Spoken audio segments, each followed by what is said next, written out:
काली नजर। माँ, माँ। अरे क्या माँ माँ कर रहा है? बकरी का बच्चा है क्या?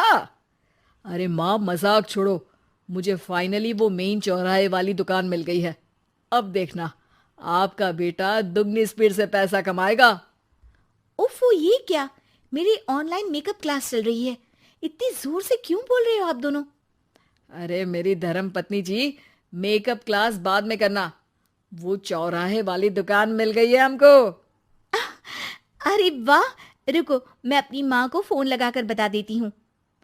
अरे मैं भी अपने रिश्तेदारों को बता देती हूँ। कितनी खुशी की बात है। हाँ हाँ, मैं भी अपने दोस्तों को बता देता हूँ। 1 हफ्ते बाद रजिस्ट्री है। बस, घर में खुशी का मौका था। उन तीनों ने अपने अपने फोन उठाए और लोगों में बात फैलाना शुरू कर दिया। और रही सही कसर, श्वेता बहू ने अपने पड़ोस में सबको बताकर कर दी। अरे वर्मा आंटी, अब हम भी जल्दी कार ले लेंगे। घर का रेनोवेशन होगा और ठाट से रहेंगे हम भी। अरे, ऐसा क्या हुआ? लॉटरी बाटरी लग गई है क्या? अरे, इस बार चौराहे वाली मॉल में हमको भी दुकान मिल गई है। दुकान नंबर 21, जो एकदम चौराहे पर है। अब ग्राहक बढ़ेंगे तो आमदनी भी बढ़ेगी ही ना। अरे वाह, कितनी खुशी की बात है। मैं बहुत खुश हूँ तुम्हें इतना खुश देख के। बाकी एक बात कहूँ, सबको मत बताते फिरना। किसी की नजर लग जाएगी तो खुशी की खबर वापस लौट जाएगी। हैं? ऐसे थोड़ी ना होता है। अब डरा रही हो। अरे सही कह रही हूँ।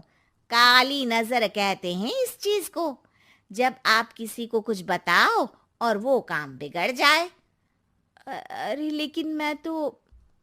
तुमने सबको बता दिया ना? हाँ, फोन लगा लगा के। अब बच के रहना। काली नजर बड़ी खतरनाक होती है।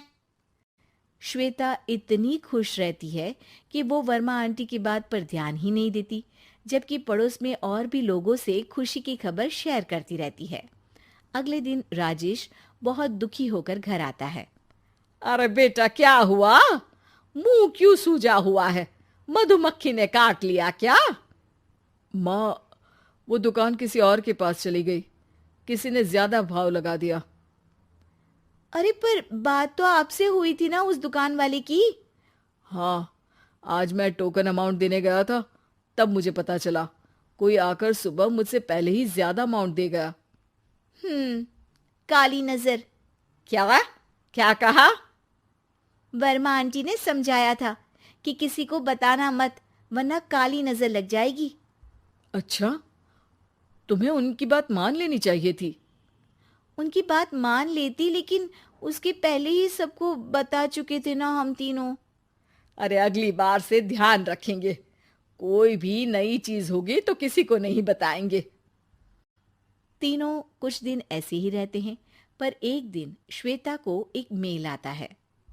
राजेश, मेरा ऑनलाइन मेकअप कोर्स कंप्लीट हो गया। अब मैं खुद का पार्लर खोल सकती हूँ। अरे वाह, अपने मोहल्ले में ही खोलते हैं। ये जो घर के सामने दुकान है ना, वहीं। हाँ, यहाँ सस्ती भी मिल जाएगी। अगले दिन श्वेता वर्मा आंटी के पास जाती है, मिठाई का डब्बा लेकर। अरे आओ आओ, कैसे आना हुआ? जोर से नहीं बोलूंगी। वो सामने वाली दुकान है ना, वहां मैं अपनी पार्लर की दुकान खोलने वाली हूँ। उसकी मिठाई है। अरे वाह, बहुत बधाई हो तुमको। हाँ, मैं कमाने लगूंगी तो राजेश पर पूरे घर का बोझ नहीं रहेगा ना आंटी जी। ये तो है। पर ये बता कि तूने ये बात किसी और को तो नहीं बताई ना? अरे नहीं नहीं, पिछली बार गलती कर दी थी। काली नजर लगी किसी की और राजेश के हाथ से वो दुकान चली गई थी।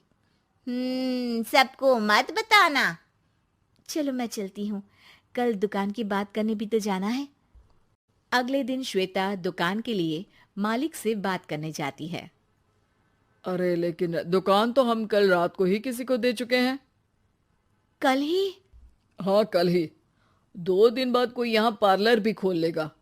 अब कहीं और दुकान देख लीजिए। अरे पर हमको भी तो पार्लर ही खोलना था। हाँ भाई, एक ही दुकान है, आधी आधी तो नहीं दे सकता ना मैं। राजेश और श्वेता घर पर हताश होकर आ जाते हैं। इस बार तो किसी को बताया भी नहीं था, अब किसकी काली नजर लग सकती है। सुनो, तुमने माँ को बताया था क्या? अरे कैसी बात कर रही हो, माँ की नजर थोड़ी ना लगेगी। पक्का तुमने किसी को नहीं बताया था ना? सिर्फ वर्मा आंटी को बताया था, उन्होंने ही मुझे किसी को नहीं बताने को कहा। अरे यार, तुम भी सही हो, मेरी माँ को नहीं बताने को कह रही हो, पर वर्मा आंटी को बताना तुम्हें जरूरी लगा। अरे वर्मा आंटी ने ही तो काली नजर के बारे में बताया था ना, वो हमेशा हमारा भला ही तो चाहती हैं। मेरी माँ भी हमारा भला ही चाहती है। अरे पर चिल्ला क्यों रहे हो? बात नहीं कर सकते क्या आराम से? नहीं आता वो आराम से बात करना, और करना भी नहीं चाहता हूं मैं। दुकान जाने का दुख गुस्से में बदल गया था और राजेश और श्वेता में बात बंद हो गई थी। 2 दिन बाद मोहल्ले में पार्लर का इनॉग्रेशन हुआ, जिसमें मोहल्ले के सभी लोगों को बुलाया गया, पर श्वेता, राजेश और माँ नहीं जाते। माँ, अंदर आ जाओ, क्या देख रही हो? अरे नया पार्लर देख रही हूं अपने आंगन से। देखो, माँ को दूसरे का सुख देखने में कितना मजा आ रहा है, मेरा दुख नहीं दिख रहा इन्हें। यहाँ मेरा पार्लर भी तो हो सकता था। अरे चुप रहो यार, हर बात में लड़ाई क्यों ढूंढ रही हो? राजेश और श्वेता फिर बहस करने लगते थे। तभी माँ ने दोनों को बाहर बुलाया। अरे जरा देखो तो, दुकान चलाने वाले का बोर्ड पर नाम क्या लिखा है? श्रुति वर्मा। गाड़ी निकाले बेटा, हमें कहीं जाना है। काली नजर का इलाज कराने? राजेश अपनी बाइक निकालता है। तीनों ट्रिपलिंग कर रहे हैं। माँ राजेश को उस मॉल वाली दुकान पर लेकर जाती है जहां राजेश अपनी दुकान खोलने वाला था। यही दुकान लेना चाहता था ना तू? हाँ, पर इनको भी दुखी करने लेकर आई हो क्या यहाँ पर दुकान दिखाकर? वहां काफी नहीं था? अरे श्वेता, थोड़ा सब्र रख, अभी पता चलेगा कि हम यहाँ क्यों आए हैं। बता, इस दुकान चलाने वाले का नाम क्या है? अनुपम वर्मा। कुछ समझ में आया?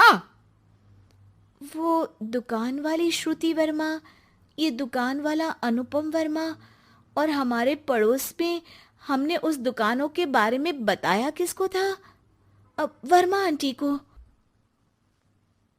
मतलब वर्मा आंटी ही हमारा काम बिगाड़ रही है?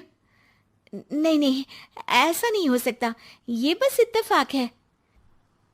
राजेश अपना फोन निकालता है और श्रुति वर्मा और अनुपम वर्मा के नाम फेसबुक पर सर्च करता है, जहां ये दोनों ही वर्मा आंटी के रिश्तेदार होते हैं।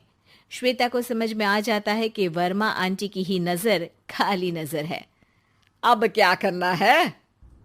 कोई भी खुशी की खबर हो तो काली नजर से बचना है, यानी वर्मा आंटी से बचना है।